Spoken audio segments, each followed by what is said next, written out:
அடையாள அட்டைகளை பயன்படுத்தி மற்றவர்களுக்கு சிம் கார்டு வாங்கிக் கொடுப்பது சைபர் குற்றங்களில் சிக்கி வைத்துவிடும் என்று புதுச்சேரி இணையவழி குற்றப்பிரிவு காவல்துறை எச்சரிக்கை விடுத்துள்ளது.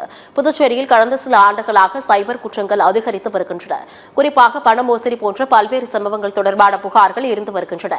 இந்த குற்றங்களில் ஈடுபடுபவர்கள் பெரும்பாலும் மற்றவர்களது பெயரில் உள்ள சிம் கார்டு, வங்கிக் கணக்குகள் ஆகியவற்றை பயன்படுத்தியே மோசடிகளில் ஈடுபடுவதாக சைபர் கிரைம் போலீசார் தெரிவிக்கின்றனர்.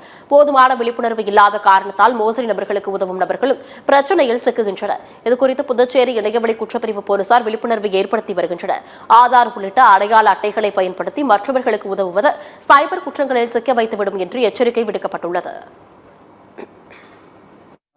தங்களோட ஆவணங்களை வச்சு மற்றவங்களுக்கு அக்கௌண்ட் சிம் கார்டு வாங்கி கொடுத்துறாங்க. இல்லைன்னா தங்க அக்கௌண்ட்டையும் சிம் கார்டையும் மற்றவங்க பயன்பாட்டுக்கு தெரியாம கொடுக்குறாங்க.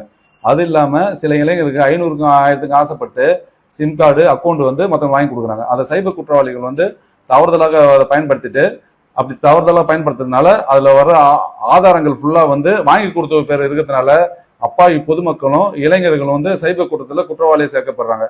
அதனால பொதுமக்களுக்கு சொல்றது என்ன எச்சரிக்கை என்னன்னா, யாரும் தங்களோட ஆவணங்களை வைத்து மற்றவங்களுக்கு பேங்க் அக்கௌண்டோ சிம் கார்டோ வாங்கி கொடுக்காதீங்கன்னு சொல்லிட்டு புதுச்சேரி சைபர் கிரைம் சார்பாக கேட்டுக்கொள்கிறேன்.